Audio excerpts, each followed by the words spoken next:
dan mempersoalkan bahwa sesungguhnya rekaman CCTV tersebut tidaklah sah menjadi alat bukti untuk bisa membuktikan sesuatu di dalam perkara ini. Oke, ada optimis? Ya, selalu harus ada optimisnya.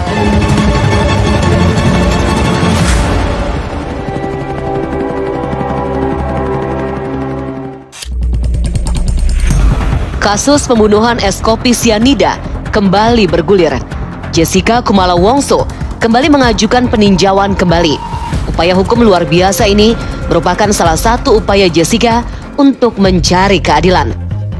Jessica diketahui telah bebas bersyarat pada 18 Agustus 2024. Namun nampaknya kebebasan itu belumlah cukup bagi Jessica. PK yang diajukan Jessica untuk melepas label terpidana kasus pembunuhan es kopi sianida yang memvonis Jessica selama 20 tahun penjara karena dinilai terbukti melakukan pembunuhan terhadap Mirna pada tahun 2016 silam. Saat ini waktunya saya rasa tepat untuk mengajukan PK, itu aja. Sampai ya nggak bisa berkata-kata sih, tapi ya saya bersyukur teman-teman tersebut jadi ditemukan. 2018 pernah mengajukan PK, nah tahun ini juga nih, gimana yakin nggak bakal diterima sama? Saya hanya bisa berdoa aja, kalau masa depan nggak ada yang tahu.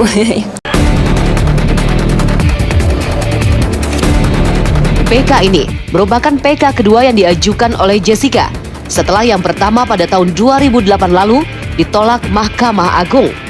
Lantas, apa yang membuat pihak Jessica yakin mengajukan lagi PK untuk kedua kalinya? Pertama ada novum, kedua ada kehilafan hakim. Novum yang kami gunakan itu adalah berupa satu buah flash disk berisi rekaman kejadian ketika terjadinya tuduhan pembunuhan terhadap Mirna, yaitu di Oliver. Ada CCTV, rekaman CCTV yang diambil dari Oliver dan tidak pernah diputar di dalam persidangan, sehingga menjadikan semua perkara ini menjadi absurd gitu. Nah, kedua, akhirnya kami menyelidiki lagi, kami menemukan dan menggunakan ahli. Terus terang aja kami menggunakan ahli itu Risma Syadikal. Kami selalu mengatakan ternyata CCTV yang diputar di persidangan ini, kami katakan ada dugaan rekayasa. Sidang PK kedua Jessica telah mulai digelar di Pengadilan Negeri Jakarta Pusat. Hari Selasa 29 Oktober kemarin, seorang saksi bernama Helmi Bostam dihadirkan dalam sidang yang beragendakan pemeriksaan berkas PK. Demi Tuhan, demi Allah saya bersumpah. Demi Allah saya bersumpah. Bahwa saya telah menemukan bukti atau novum yang akan diajukan dalam permohonan pengajuan kembali perkara Jessica Wongso. Saksi disumpah di hadapan majelis hakim bahwa dirinya telah menemukan novum atau bukti baru dalam kasus yang sempat menyita perhatian publik itu. Pada sidang PK ini, Jessica bersama kuasa hukum membawa novum atau bukti baru berupa kaset kopi tayang sebuah acara di stasiun TV nasional yang menampilkan pernyataan ayah Mirna, Darmawan Salihin. Di acara tersebut, Darmawan menyebut memiliki rekaman CCTV pada saat Jessica menuangkan sianida ke dalam kopi Mirna. Ayah Mirna juga mengaku rekaman itu tidak pernah dibawa ke meja sidang. Berdasarkan pengakuan itu, kuasa hukum Jessica menganggap barang bukti rekaman CCTV dalam persidangan kasus pembunuhan Mirna 2016 silam tidaklah sah. Bahwa dari awal kami telah menolak dan mempersoalkan bahwa sesungguhnya rekaman CCTV tersebut tidaklah sah menjadi alat bukti untuk bisa membuktikan sesuatu di dalam perkara ini. Karena prosedur pengambilan barang bukti itu tidak sah karena tidak sesuai dengan ketentuan yang diatur dalam Peraturan Kepala Kepolisian Negara Republik Indonesia. Kuasa hukum Jessica meyakini rekaman CCTV di restoran Olivier yang ditampilkan dalam persidangan selama ini tidaklah utuh dan telah disunting. Mereka pun menduga rekaman CCTV yang dijadikan barang bukti dalam persidangan itu telah disunting, direkayasa sehingga terjadi penurunan kualitas resolusi video. Jessica Kumala Wongso yang hadir dalam sidang PK itu terlihat mengikuti jalannya persidangan secara seksama dan kerap menebar senyuman. Saya tidak bisa menjawab secara pasti ya, hanya bisa berdoa aja. Jadi saya juga mau doa dan dukungan dari kalian semua, semoga semuanya lancar. Tadi saya lihat sejak Anda datang banyak senyum, apakah itu rasa optimisme Anda? Kenapa ya senyum ya? Kalau dulu itu mungkin karena saya masih ditahan ya, sekarang saya udah bebas jadi ya Bersyarat, ya? lebih, walaupun bebas bersyarat tapi lebih ya lebih bahagia daripada waktu itu. Tapi Anda optimis? Ya selalu harus ada optimisnya dalam hidup. Sidang permohonan PK kedua ini menjadi asa besar bagi perempuan berusia 36 tahun ini untuk memulihkan nama baiknya.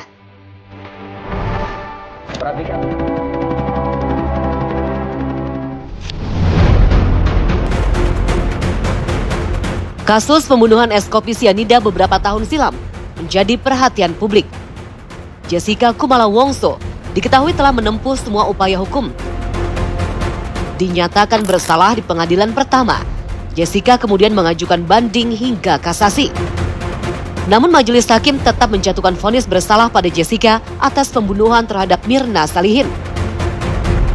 Jessica juga diketahui pernah mengajukan upaya hukum luar biasa, namun PK tersebut pun kandas. Kini, Jessica melalui kuasa hukumnya kembali mengajukan peninjauan kembali atas vonis yang telah ia jalani. Iya, tentu saja PK yang diajukannya kali ini harus bisa menunjukkan bukti baru yang kuat sebagai novum. Novum yang diajukan harus benar-benar bukti yang belum pernah diajukan pada sidang-sidang sebelumnya. Salah satu poin penting dalam persidangan kasus es kopi sianida ini adalah perdebatan mengenai waktu penambahan sianida ke dalam kopi. Dalam sebuah acara diskusi dengan Karni Ilyas di bulan Juni lalu, Otto Hasibuan yang kala itu menjadi kuasa hukum utama Jessica meyakini bahwa pembuktian adanya sianida dalam tubuh Wayan Mirna Salihin harus dilakukan. Ini tidak ada orang lain di dekat minuman selain Jessica. Dalam rentang waktu tersebut, Jessica masih menutupi minuman tersebut dengan beberapa paper bag. Tanya saya, Pak Otto tahu Nur Sabran dan Dr. Gilgal? Iya, tahu. Saya tahu dan saya bisa jawab soal itu. Dan dengan mudah dan orang akan tertawa akan kalau mengetahui itu. Pak Karni, dia membuat suatu metode percobaan. Dan dia dengan percobaannya itu, dia bisa katanya membuat menghitung, dia tahu begitu mundur bahwa persis pada jam sekian, itulah Jessica memasukkan racun itu ke dalam. Tetapi yang ingin saya sampaikan, apapun yang Anda lakukan, selama sianida itu tidak bisa dibuktikan ada di dalam tubuh Mirna, semua yang Anda katakan itu bagi saya tidak berarti. Anda harus buktikan dengan otopsi, Anda harus buktikan ada sianida di dalam tubuh korban yang jumlahnya bisa mematikan. Otto juga membeberkan CCTV yang digunakan sebagai bukti di persidangan sudah tak utuh lagi. CCTV yang ada di sana itu tidak diambil dengan berita secara resmi. Bukan polisi yang mengambil CCTV yang ada Oliver. Itu dia rekaman dari mana pun nggak tahu. Dan yang aslinya itu hilang. Nggak ada itu. Masternya itu nggak ada. Sehingga kita nggak tahu, ya boleh saya katakan yang dipilih-pilih saja yang ada di sana. Tidak, not the whole story jadinya. Gambaran yang utuh dari situ. Lantas mereka dengan logika mereka mengatakan, Rangga tidak mungkin. Karena ada CCTV, ya kan? Terus kemudian si Runner juga nggak mungkin. Itu kan karena kalau dari sana kalau di sana kan panas katanya kopinya nanti dikasih kopi jadi nggak ada masalah dan sebagainya. Yang mungkin hanya Jessica karena apa? Karena dia yang paling lama di dalam menguasai kopi itu. Ini mana circumstantial evidence-nya? Ini kan kesimpulan kalian gitu loh. Ingat, lantas dikatakan kalau nggak si Jessica siapa lagi? Siapa? Ketika Anda berkata siapa, di situ berarti Anda ragu. Berbeda dengan Otto, pihak keluarga Mirna meyakini bahwa Jessica adalah pembunuh Mirna. Kan dia belum lihat CCTV, kita udah lihat, tapi ini saya jebak dia. Saya bilang, Jess, Om cuma mau tanya dua sama kamu. Apa Om? Ada Yudi itu. Ya silakan, katanya tanya, kata Yudi. Saya tanya, izin dulu dong pengacaranya. Kamu yakin bahwa bag itu kamu umpetin di belakang dulu baru kopi datang? Iya Om. Iya om, 2 kali. Ngomongnya tapi kayak orang ragu-ragu gitu. Yakin? Yakin. Ternyata setelah dibuka TV, BK di depan, kopi baru datang, kemudian saksi rak datang, itu datang setelah dia meracun, yang kata menurut forensik itu apa namanya, yang digital forensik, Pak Nuh memperlihatkan piksel. Nah di jam itu 15-20 menit itu yang menguasai kopi cuman setan sama Jessica. Bagaimana ada orang lain? Ayah Mirna juga masih menyimpan rekaman CCTV yang belum pernah diungkap dalam persidangan. Ya. Oke, dia ada saya tidak, tapi dia memasukkan itu tidak ada buktinya. Ada gerakan piksel doang. Memang nggak kelihatan secara jelas. Nah makanya tolong ditayangkan nih om punya nih. Dia juga masukin sesuatu nih. Perhatikan tangan kiri dia. Ini belum pernah dikeluarkan.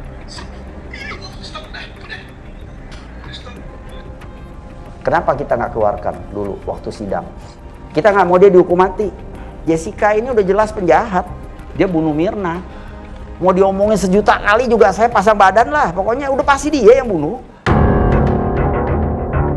Rekaman CCTV di tempat kejadian perkara menjadi bukti visual yang kuat untuk mendukung tuduhan terhadap Jessica yang melakukan pembunuhan berencana kala itu.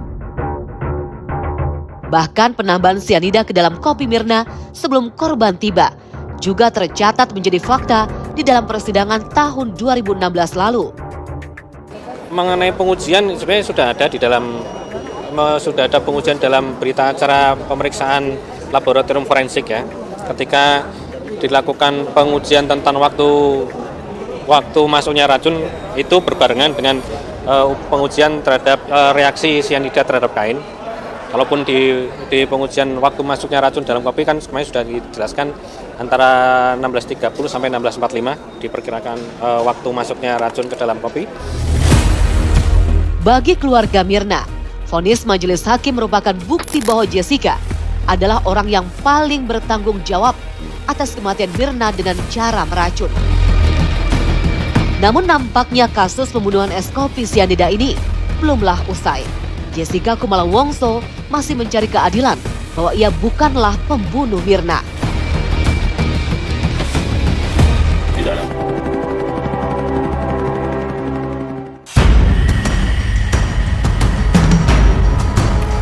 Babak baru kasus kopi sianida dimulai dengan disidangkannya peninjauan kembali yang diajukan oleh Jessica Kumala Wongso.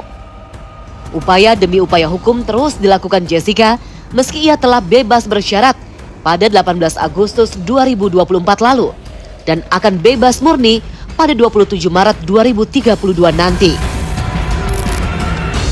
Senin, 4 November 2024, sidang lanjutan PK Jessica kembali digelar di Pengadilan Negeri Jakarta Pusat. Pihak Jessica menghadirkan ahli digital forensik, Rismon Hasiholan Sianipar, yang menguatkan bukti baru yang mereka bawa. Di persidangan, saksi menyebut rekaman CCTV yang menjadi barang bukti dalam kasus pembunuhan Mirna Salihin penuh dengan rekayasa. Kita perhatikan ini dari BAP, Christopher Harman Prianto. Ya, di situ juga ada rekayasa. Pertama, kodeknya menjadi FP4, harusnya APC atau K264. Kedua, frame rate-nya juga 10, harusnya 25 atau 30. Lebarnya juga direkayasa, diturunkan menjadi seperempatnya saja, menjadi 965 Saksi ahli ini juga menyatakan rekayasa tersebut mengakibatkan rekaman CCTV itu mengalami distorsi 89,6% yang menyebabkan kualitas gambar mengalami penurunan. Hingga akibatnya, rekaman CCTV itu tak bisa memperlihatkan warna kopi yang sesungguhnya. Seharusnya pergerakan Jessica ada dapat dari kanal 9 di belakang meja 57 untuk pukul 15.35 sampai 16.59. Ya, di situ juga seharusnya bisa kita dapatkan warna kopi yang sesungguhnya yang diantar oleh Agus Yono pada pukul 16.20-an, 16.24 sekian. Tetapi justru diturunkan resolusinya oleh Muhammad Nawazar dengan reverse seperti direksor. Dan dari sebelumnya juga diturunkan dari 25 menjadi 10. Ya, jadi dari sini bisa kita buktikan nanti bahwa distorsi akibat manipulasi dan rekayasa menggunakan freeware baik terhadap dimensi frame maupun lagi frame itu membuat data diminta menjadi terdistorsi 89,6%. Jadi yang tersisa yang dihadirkan di persidangan dan disajikan oleh para jaksa adalah informasi sisa yaitu 10,4%. Kesaksian panjang soal rekayasa rekaman CCTV itu langsung mendapat tanggapan jaksa penuntut umum selaku termohon. Menurut jaksa, kesaksian Rismond pernah disampaikan dalam sidang kasus ini pada tahun 2016 lalu, termasuk analisisnya terkait rekaman CCTV di Cafe Olivier Jakarta yang menjadi tempat kejadian perkara TKP tewasnya Mirna. Jaksa pun menilai tak ada yang baru dari kesaksian yang disampaikan ahli digital forensik yang dihadirkan pihak Jessica tersebut. Dalam persidangan Selasa, 29 Oktober lalu, jaksa juga menyebut rekaman CCTV yang dipersoalkan itu telah diperiksa oleh ahli digital forensik yang berkompeten. Jaksa menyebut PK Jessica ibarat lagu lama dengan judul baru. Sementara itu, pihak Jessica tetap yakin atas novum atau bukti baru yang mereka bawa di PK kedua ini, serta dugaan rekayasa yang telah dibeberkan saksi ahli di ruang persidangan. Ya jelas lah kalau memang itu rekayasa, sudah kelihatan rekayasa, 2 blur segala macam dengan jarak yang jauh itu udah nggak bisa dilihat apa-apa, nggak bisa dilihat sebetulnya kalian dipaksakan aja gitu. Kira-kira begitulah. Gimana sih kalau kita nggak bisa melihat yang jelas gitu? Apa harus jadi alat bukti? Ya kan sementara juga nggak terlihat apa-apa pergerakannya, itulah kira-kira, ya kan? Kita sih yakin lah, gitu kan? Memang kita bicara ini bukan saya yang bicara atau ahli itu ahlinya lagi, gitu kan? Ahli digital forensik. Kasus kopi sianida yang pernah menyedot perhatian publik tahun 2016 silam.